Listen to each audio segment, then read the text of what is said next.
Hola, amiguitos y amiguitas, ¿cómo están? Hoy es martes 13 de noviembre del 2018. Ayer terminamos las enseñanzas de Don Juan, de Carlos Castaneda. Y hoy vamos a empezar una realidad aparte, también de él, también de Carlos Castañeda. La primera edición en inglés fue en el 1971. Ya tiene un rato también, ¿no? 40 y tantos años. 47. 47 años. 3 años después de la primera edición de las enseñanzas de Don Juan, que fue en 1968. 68. Tanta revuelta que hubo en México, ¿no? Todavía este año se celebran no se celebran, se recuerdan con dolor, con tristeza, ¿no? La masacre que hubo de estudiantes en la Ciudad de México, en Tlatelolco. Obras de teatro, libros, todo se explota, un comercio.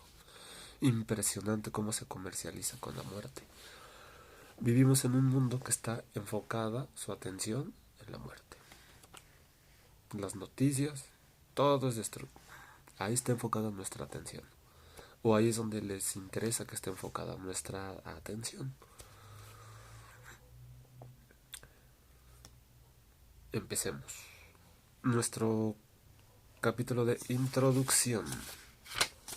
Vamos a ver. No recuerdo cuántas veces lo he leído. ¿Será la tercera acaso? ¿La segunda? No me acuerdo. Veamos. Introducción. Hace 10 años tuve la fortuna de conocer a don Juan Matus, un indio yaqui del noreste de México. Entablé amistad con él bajo circunstancias en extremo fortuitas. Estaba yo sentado con Bill, un amigo mío, en la terminal de autobuses en un pueblo fronterizo de Arizona. Guardábamos silencio. Atardecía y el calor del verano era insoportable. De pronto Bill se inclinó y me tocó el hombro.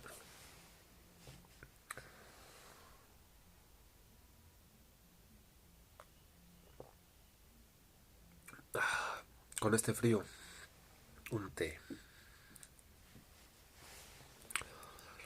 Ahí está el sujeto del que te hablé, dijo en voz baja.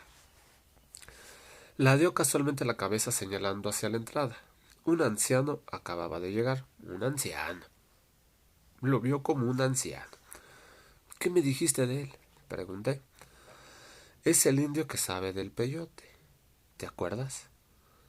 Recordé que una vez Bill y yo habíamos andado en coche todo el día, buscando la casa de un indio mexicano muy excéntrico que vivía en la zona.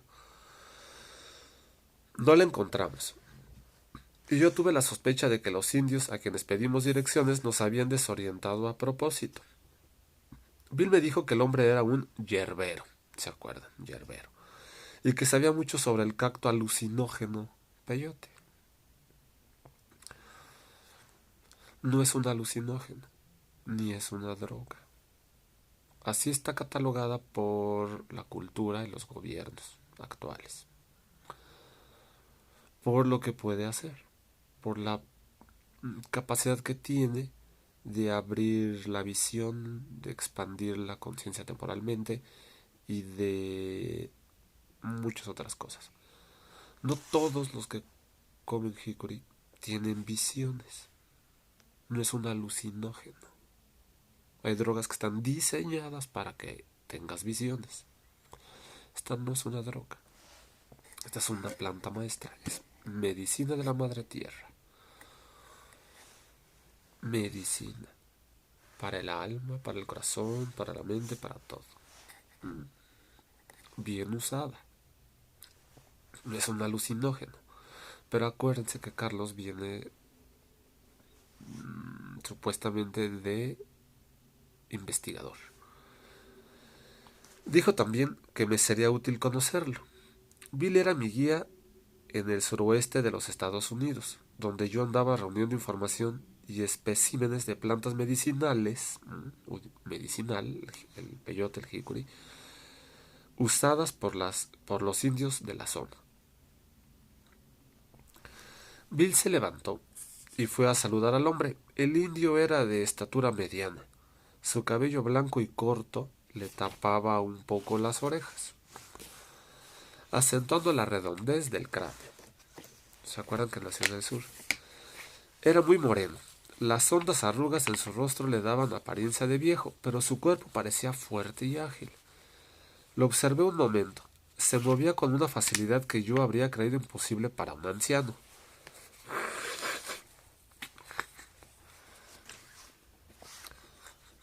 Perdón. Bill me hizo seña de acercarme. Es un buen tipo, me dijo, pero no le entiendo. Su español es raro.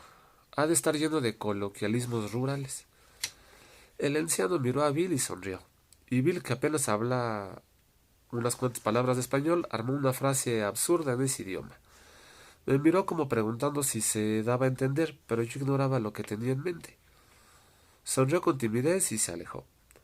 El anciano me miró y empezó a reír. Le expliqué que mi amigo olvidaba a veces que no sabía español. Creo que también olvidó presentarnos. Añadí y le dije mi nombre. Y yo soy Juan Matos, para servirle, contestó. Nos dimos la mano y quedamos un rato sin hablar. Rompí el silencio y le hablé de mi empresa. Le dije que buscaba cualquier tipo de información sobre plantas, especialmente sobre el peyote. Hablé compulsivamente durante un buen tiempo, y aunque mi ignorancia del tema era casi total, le di a entender que sabía mucho acerca del peyote. Pensé que si presumía de mi conocimiento, el anciano se interesaría en conversar conmigo. Pero no dijo nada. Escuchó con paciencia. Luego asintió despacio y me escudriñó. Sus ojos parecían brillar con luz propia. Esquivé su mirada. Me sentí apenado. Tuve en ese momento la certeza de que él sabía que yo estaba diciendo tonterías.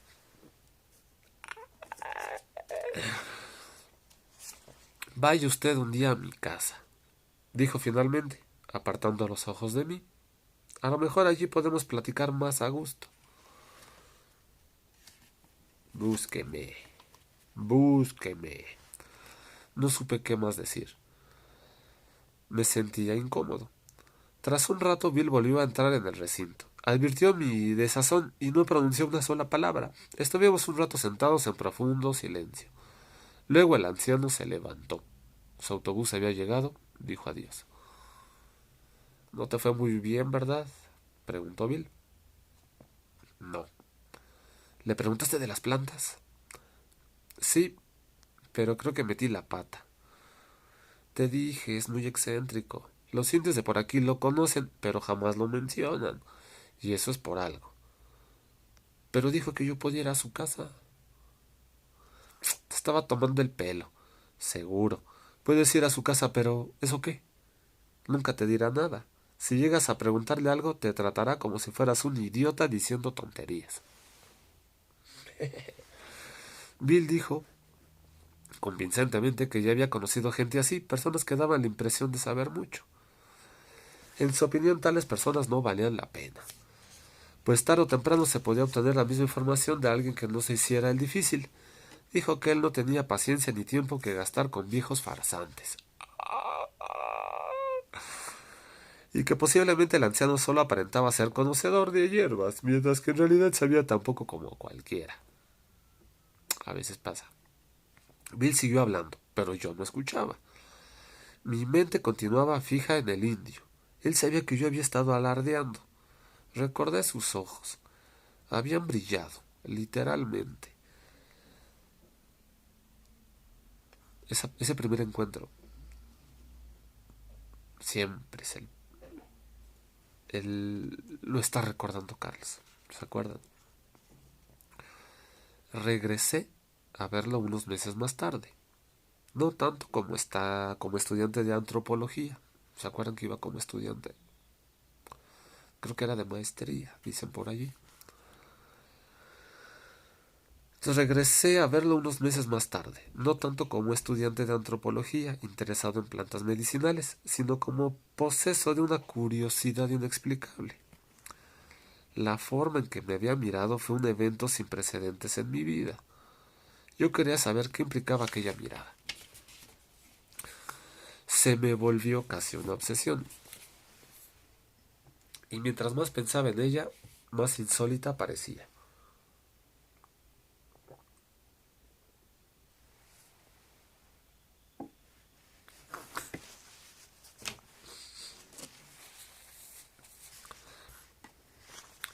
Don Juan y yo nos hicimos amigos, y a lo largo de un año le hice innumerables visitas.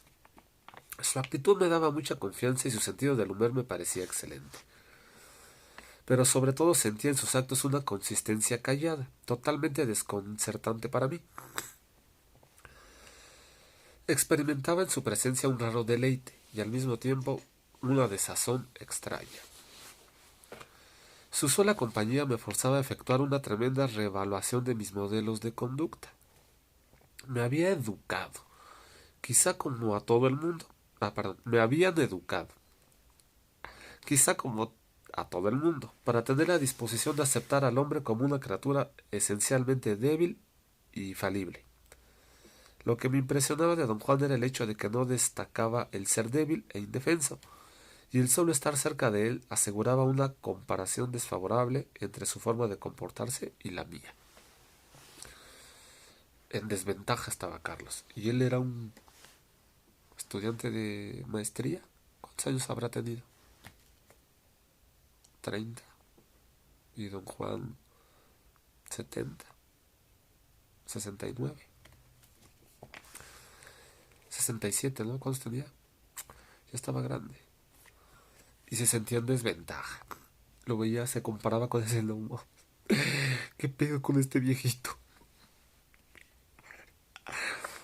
¿Acaso una de las aseveraciones más impresionantes que le oí en aquella época se refería a nuestra diferencia inherente? Con anterioridad a una de mis visitas había estado sintiéndome muy desdichado a causa del curso total de mi vida y de cierto número de conflictos personales apremiantes.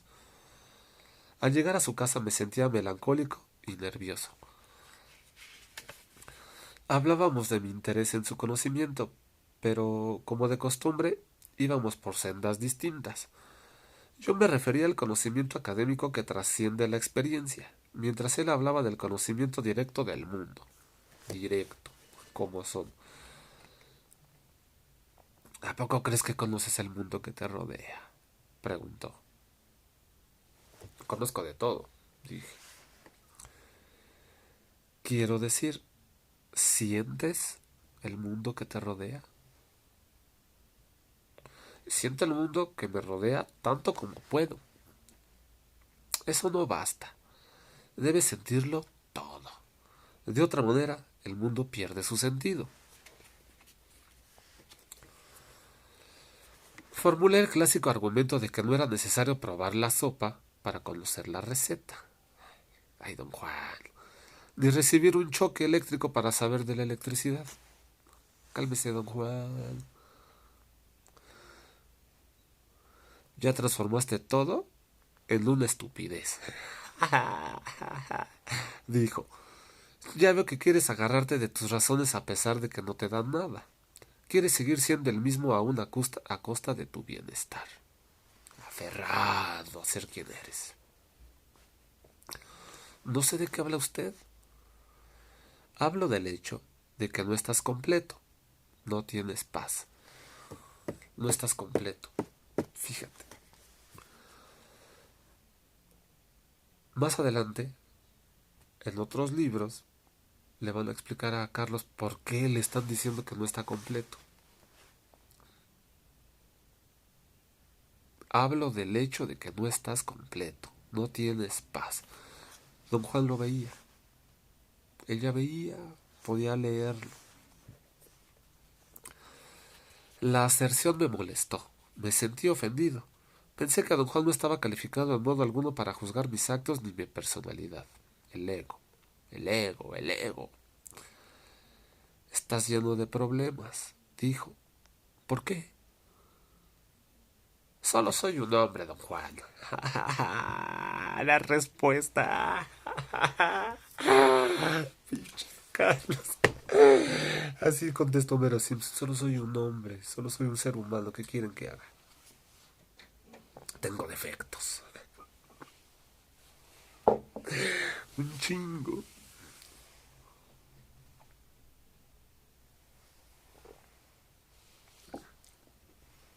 Claro que tengo defectos, dice.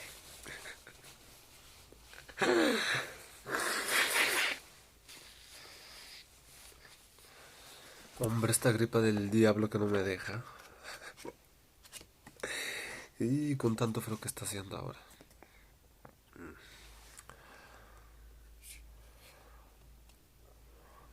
Solo soy un hombre, don Juan. Repuse malhumorado. Hice la afirmación en la misma vena en que mi padre solía hacerla. Aprendizajes. Cada vez que desear ser solo un hombre, implicaba que era débil e indefenso, y su frase, como la mía, rebosaba un esencial sentido de desesperanza. No puedo hacer pinches nada. Soy un hombre. Tengo que lidiar con esto. Piensas demasiado en ti mismo, dijo sonriendo. Y eso te da una fatiga extraña que te hace cerrarte al mundo que te rodea y agarrarte de tus razones. Por eso tienes solamente problemas. Yo también soy solo un hombre, pero no lo digo como tú lo dices. ¿Cómo lo dice usted? Yo me he salido de todos mis problemas. Qué lástima que mi vida sea tan corta y no me permita aferrarme de todas las cosas que quisiera. Pero ese no es el problema, ni punto de discusión. Es solo una lástima. Nos vamos a ir de aquí. ¿Te has dado cuenta de eso? Te vas a ir de la tierra. Estás aquí, pudiendo no estar. Andar por esta tierra tan maravillosa. Caminarla, recorrerla, conocerla. Y todo lo que hay en ella. Y fuera de ella. Pero vamos a quedarnos lo que hay en ella. Es una lástima que no podamos estar aquí para disfrutarla y conocerla toda. Una lástima. No somos ni vamos a estar aquí por siempre.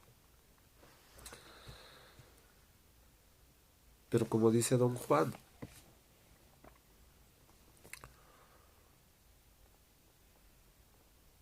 ese no es el problema. Ni siquiera es un punto de discusión. Solamente es una lástima.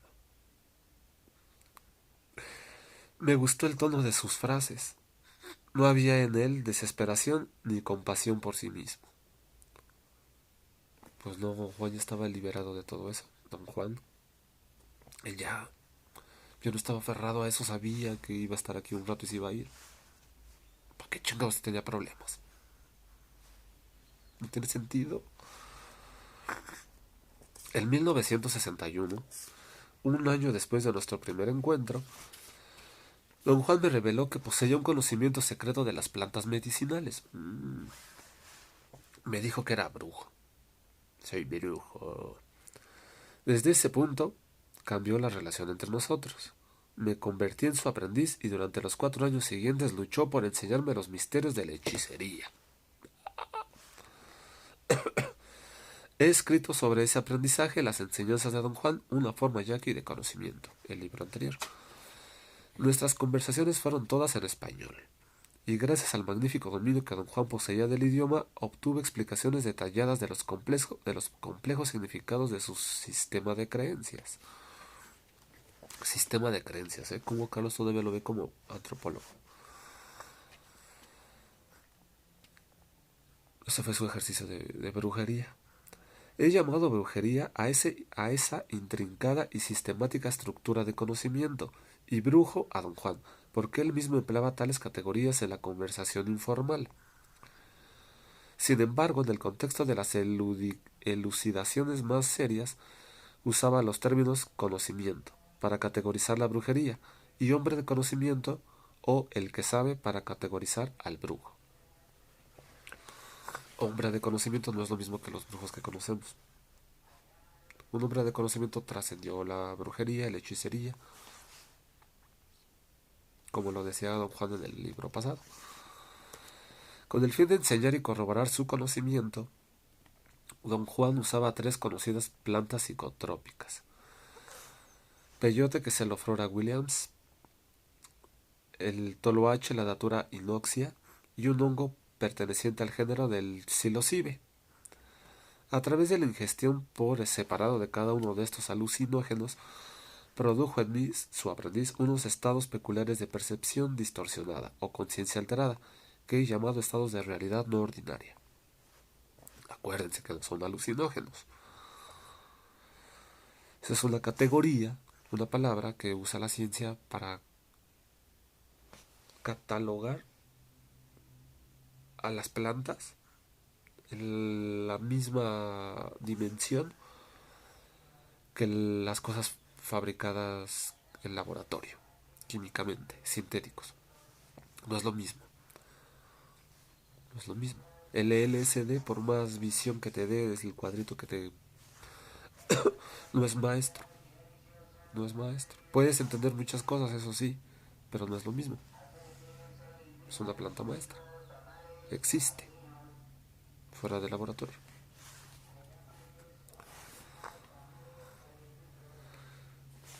He usado la palabra realidad porque una premisa principal en el sistema de creencias de don Juan era que los estados de conciencia producidos por ingestión de cualquiera de las 3 plantas no eran alucinaciones, ¿ven? Lo que les digo, sino aspectos concretos, aunque no comunes en la realidad de la vida cotidiana. Ahí están, pero no los ves, no tienes acceso.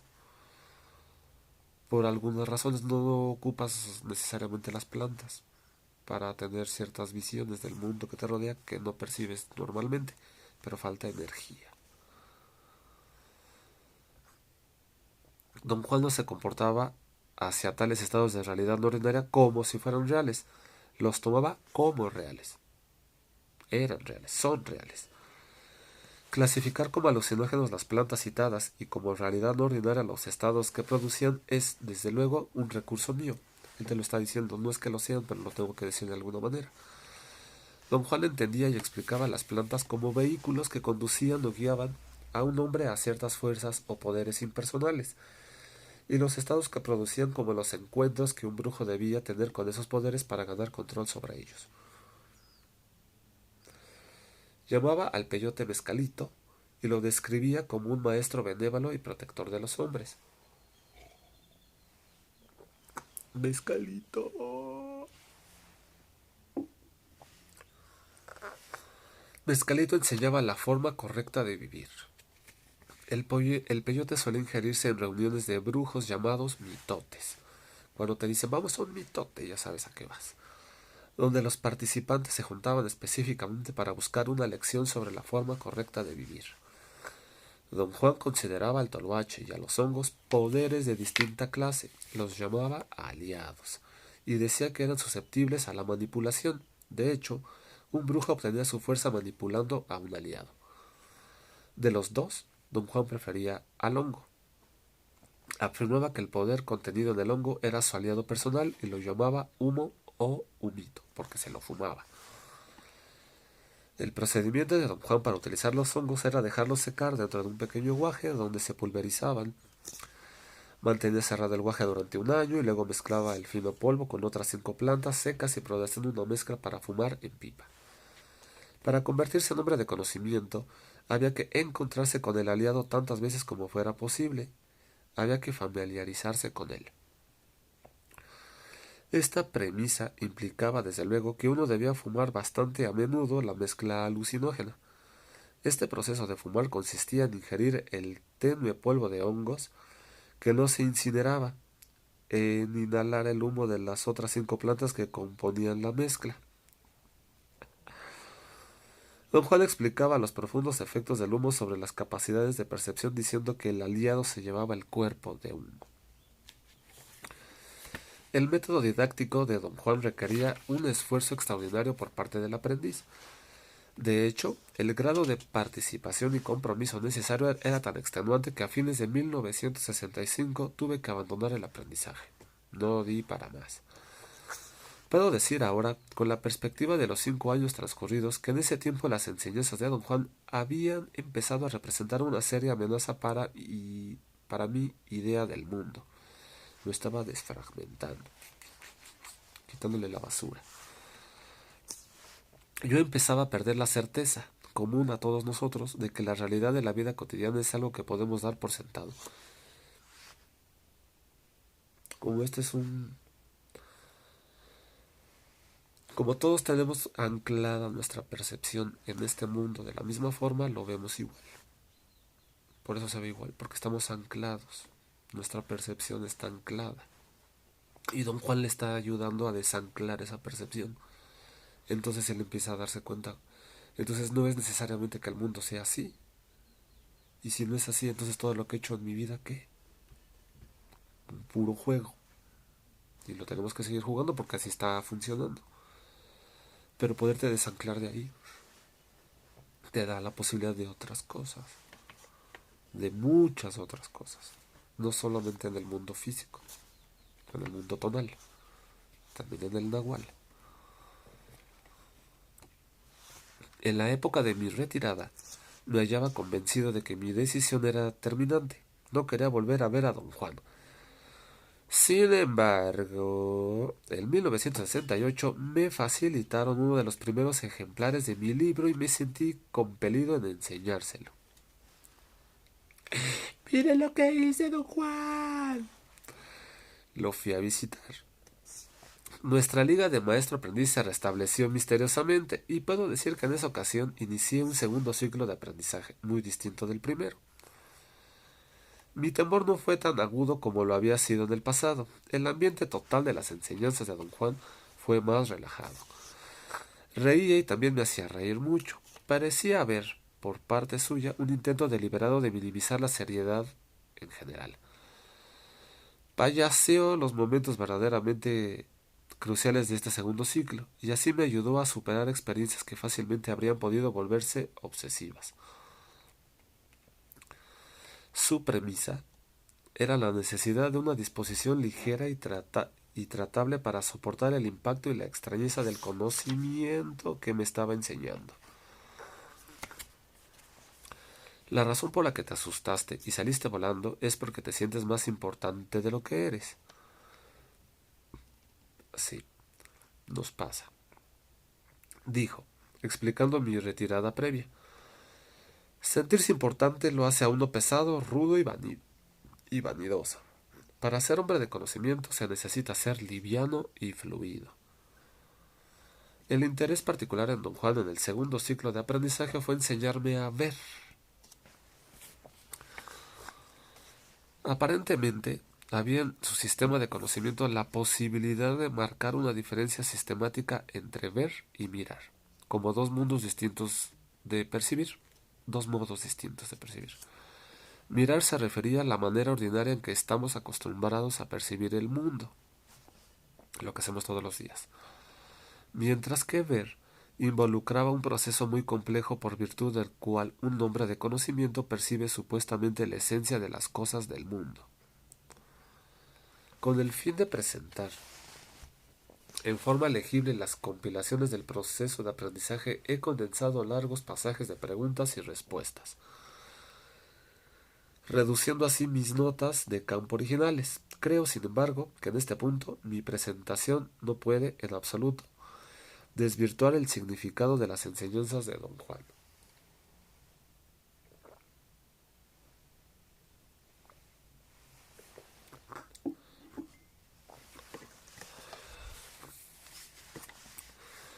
La reducción tuvo el propósito de hacer fluir mis notas como fluye la conversación para que tuvieran el impacto deseado. Es decir, yo quería comunicar al lector por medio de un reportaje el drama y la inmediacidad de la situación de campo. Y te está describiendo como antropólogo lo que pasó. Cada sección que he puesto como capítulo fue una sesión con Don Juan. Por regla general, él siempre concluía cada una de nuestras sesiones en una nota abrupta, Así, el tono dramático del final de cada capítulo no es un recurso literario de mi cosecha. No voy a pensar que yo soy un brujo escritor o un brujo coyote, ¿verdad? Era un recurso propio de la tradición oral de Don Juan. Él hablaba así. Parecía ser un recurso mnemotécnico que me ayudaba a retener la cualidad dramática y la importancia de las lecciones. Mnemotécnico. Hay que buscarlo.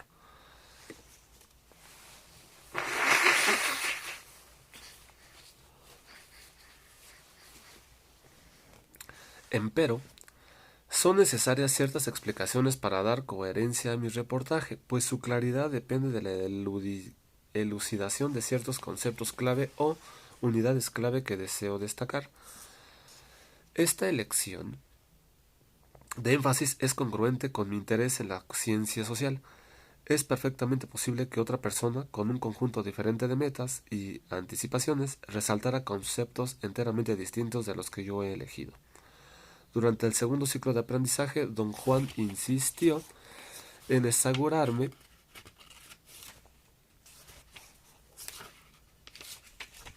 está larga la introducción, digo que la vamos a hacer por partes. En asegurarme que el uso de la mezcla de fumar era el requisito indispensable para ver. Por tanto, yo debía usarla con toda la frecuencia posible. Solo el humo te puede dar la velocidad necesaria para vislumbrar ese mundo fugaz, dijo. Con ayuda de la mezcla psicotrópica, produjo en mí una serie de estados de realidad no ordinaria. La característica saliente de tales estados en relación a lo que don Juan parecía estar haciendo era una condición de inaplicabilidad. Lo que yo percibía en aquellos estados de conciencia alterada eran incomprensibles e imposible de interpretar por medio de nuestra forma cotidiana de entender el mundo. En otras palabras, la condición de inaplicabilidad acarreaba la cesación de la pertinencia de mi visión del mundo. Don Juan usó esta condición de inaplicabilidad de los estados de realidad no ordinaria para introducir una serie de nuevas unidades de significado preconcebidas. Las unidades de significado eran todos los elementos individuales pertenecientes al conocimiento que don Juan se empeñaba en enseñarme. Las he llamado unidades de significado porque eran el conglomerado básico de datos sensoriales y sus interpretaciones, sobre el cual se erigía un significado más complejo. Una de tales unidades era, por ejemplo, la forma en que se entendía el efecto fisiológico de la mezcla psicotrópica. Esta producía un entumecimiento y una pérdida de control motriz que en el sistema de don Juan se interpretaba como una acción realizada por el humo, que en este caso era el aliado, con el fin de llevarse el cuerpo del practicante. Las unidades de significado se agrupaban en forma específica y cada bloque así creado integraba lo que llamo una interpretación sensible. Ay, Carlos. Obviamente tiene que haber un número infinito de posibles interpretaciones. ¿Cómo era su mente? Vueltas y vueltas. Obviamente tiene que haber un número infinito de posibles interpretaciones sensibles que son pertenientes a la brujería y que un brujo debe aprender a realizar. Hasta parece que se los va a llevar un maestro, ¿no? A un maestro de escuela, ¿no? Así de, mire, esta es mi tesis, ¿no? Mi segunda tesis, el libro siguiente. Le está explicando, ¿no? Como para una persona de escuela, como para otro antropólogo, ¿no?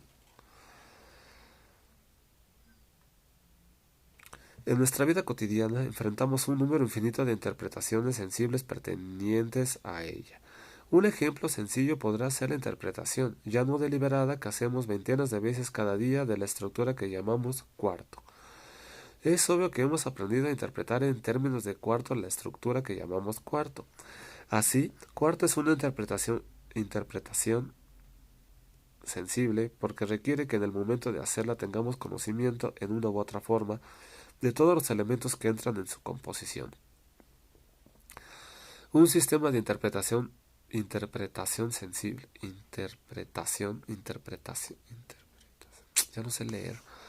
Un sistema de interpretación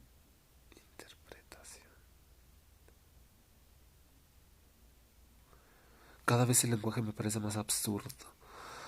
Un sistema de interpretación sensible es, en otras palabras, el proceso por virtud del cual un practicante tiene conocimiento de todas las unidades de significado necesarias para realizar asunciones, deducciones, predicciones, etc., sobre todas las situaciones pertinentes a su actividad. Al decir practicante, me refiero a un practicante que posee un conocimiento adecuado de todas o casi todas las unidades de significado implicadas en un sistema particular de interpretación sensible. Don Juan era un practicante. Esto es, era un brujo que conocía todos los pasos de su brujería. No.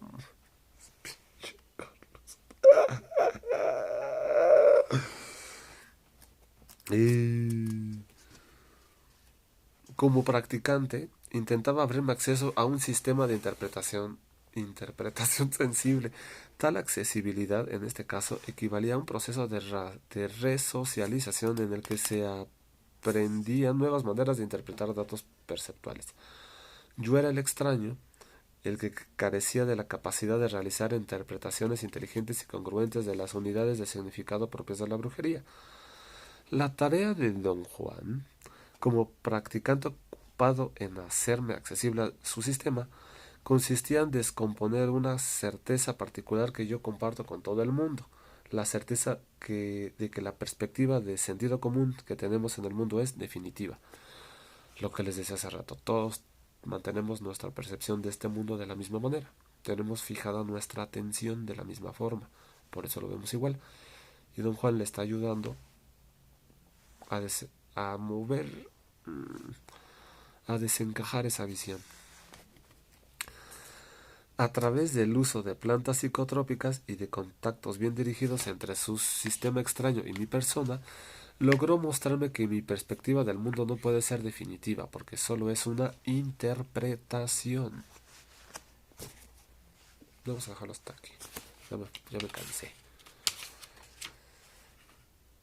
O no le echamos, vaga. Pero vamos a hablar de eso. No puede ser definitiva porque solo es una interpretación. La ciencia no lo explica, ¿no?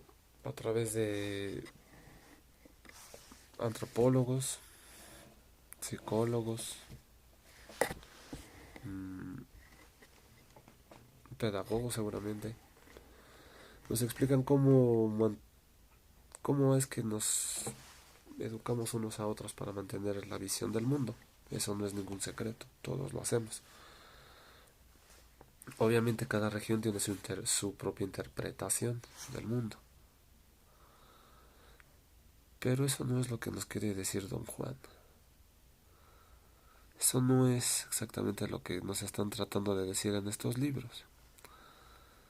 Sí y no.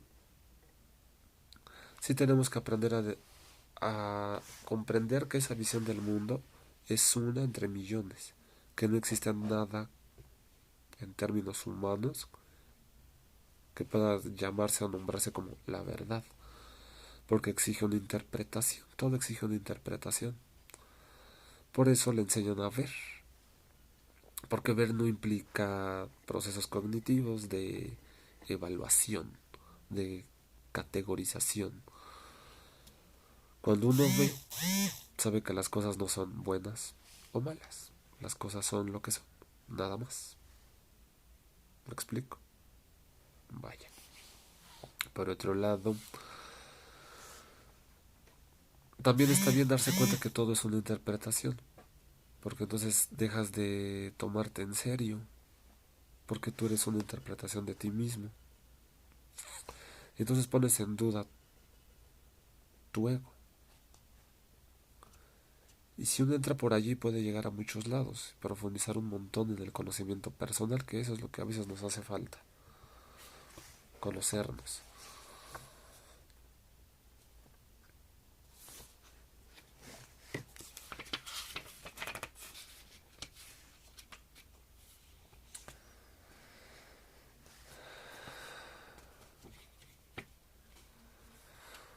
Para el indio americano, acaso durante miles de años, el vago fenómeno que llamamos brujería ha sido una práctica seria y auténtica, comparable a la de nuestra ciencia.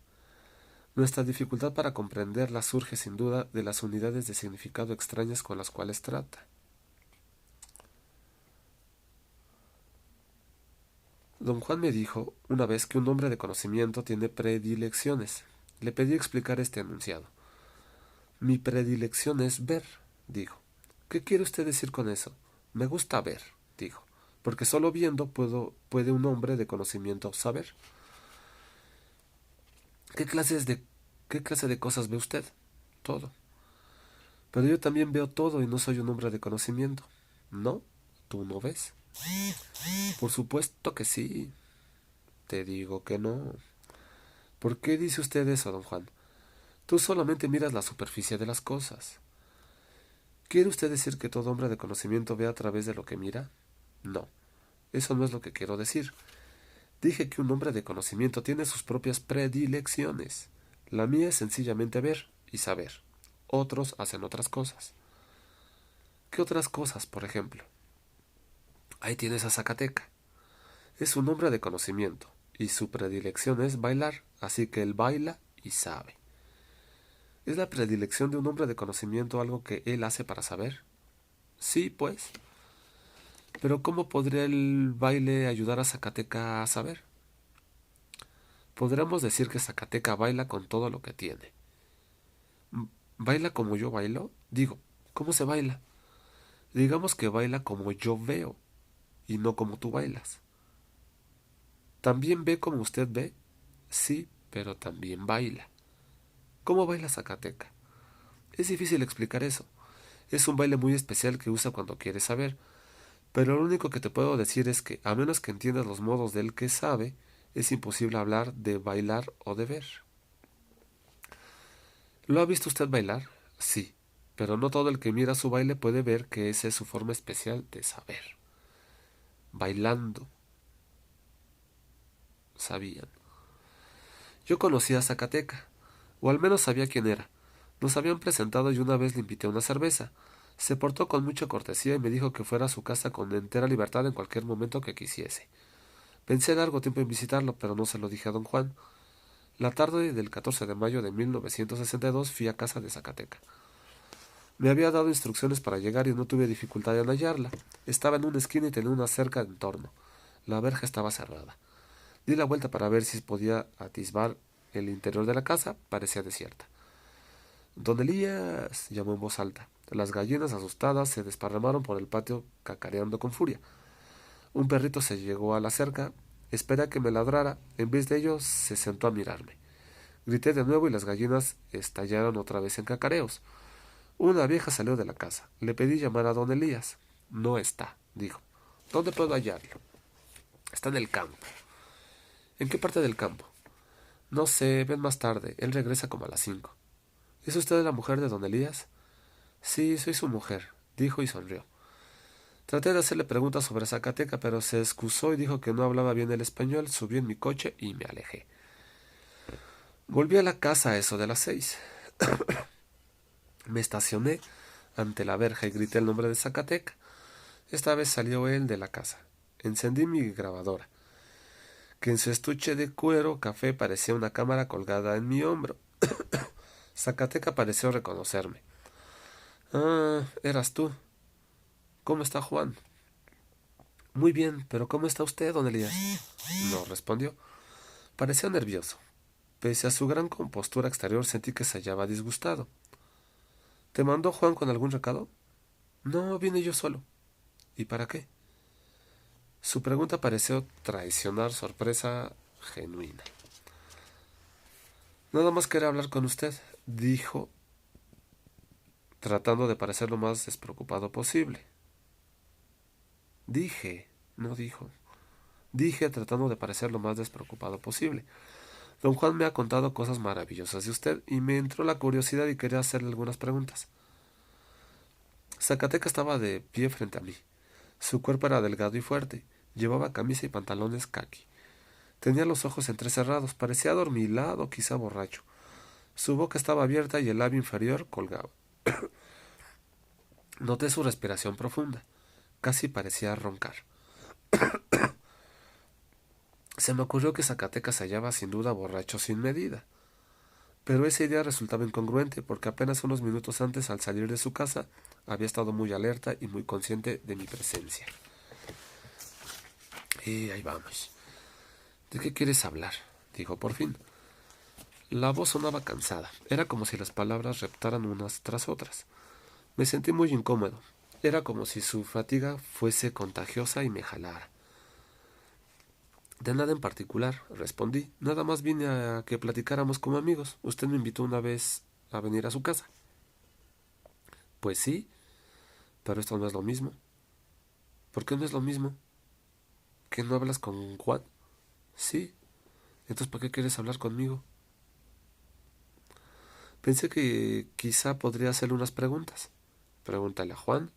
¿Qué no te está enseñando? Sí, pero de todos modos me gustaría preguntarle a usted acerca de lo que don Juan me enseña y tener su opinión. Así podré saber a qué atenerme. ¿Pero qué andas con esas cosas? ¿No te confías en Juan? Sí. Entonces, ¿por qué no le preguntas a él todo lo que quieres saber? Sí le pregunto, y me dice todo. Pero si usted también pudiera hablarme de lo que don Juan me enseña, tal vez yo entendería mejor. Juan puede decirte solo. Él es el único que puede. ¿No entiendes eso? Sí, pero es que me gusta hablar con gente como usted, don Elías. No todos los días se encuentra uno o un hombre de conocimiento. Adulador, adulador, lo quería convencer. Juan es un hombre de conocimiento. Lo sé. Entonces, ¿por qué no me estás hablando a mí? Ya le dije que vine a que habláramos como amigos. No, no es cierto. Tú te traes otra cosa. Será brujo. Hombre de conocimiento, yo también lo estaba viendo. Checar, no te hagas güey, ¿qué quieres?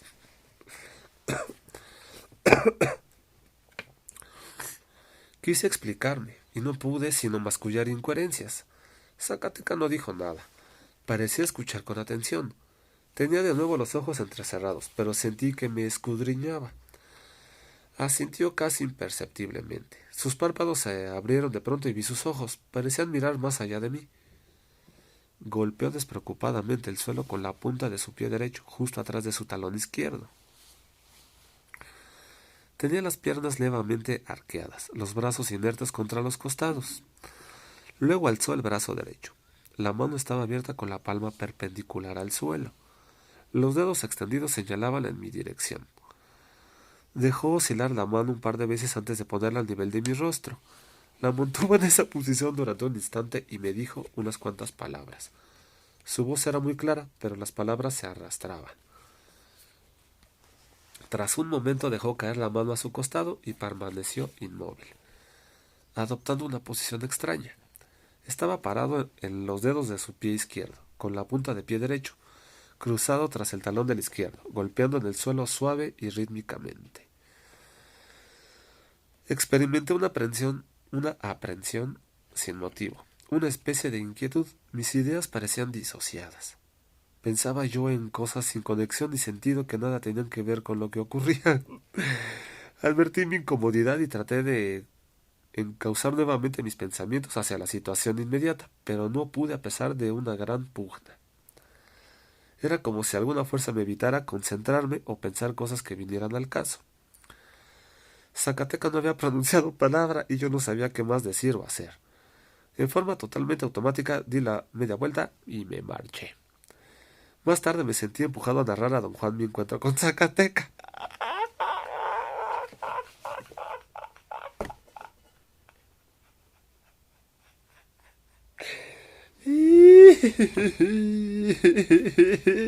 Checa. Oiga, don Juan, fui con Zacateca. Don Juan rió a carcajadas. Pues sí, qué chingado. ¿Qué es lo que realmente pasó?, pregunté. Zacateca bailó, dijo don Juan. Te vio y después bailó. ¿Qué me hizo? Me sentí muy frío y mareado. Parece que no le caíste bien. Y te paró tirándote una palabra. ¿Cómo pudo hacer eso?, exclamé, incrédulo. Muy sencillo, te paró con su voluntad. ¿Cómo dijo usted? Te paró con su voluntad.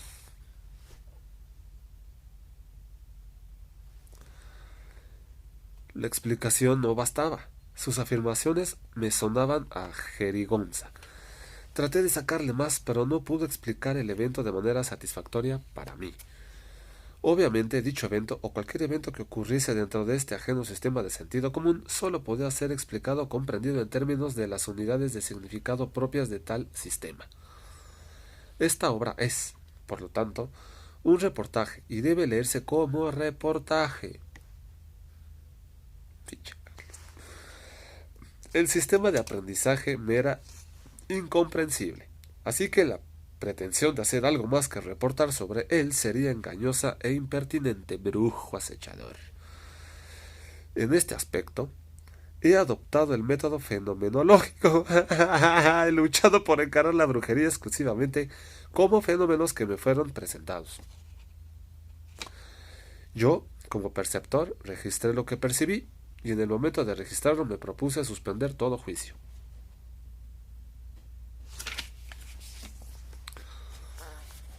Así que don Juan le va a enseñar a ver a Carlos. Y Zacateca paró a Carlos con su voluntad. Después, en otro, no sé si en este libro, pero ya veremos qué es la voluntad. La voluntad no es lo que te hace levantarte de tu cama a las 5 de la mañana. Esa es tu obligación de ir a trabajar. No es tu voluntad para ir a correr. No, es otra cosa. No es la voluntad del hombre común. Es la voluntad del brujo. Y después lo vamos a ver. A ver si un día la podemos desarrollar. Y podemos detener a la gente con nuestra voluntad. O engancharla. Todo es posible en el mundo del brujo. Una introducción muy larga de una realidad aparte. De Carlos Castaneda. Vamos a ver cómo nos va. Que tengan un excelente martes. Bonito día. Bye.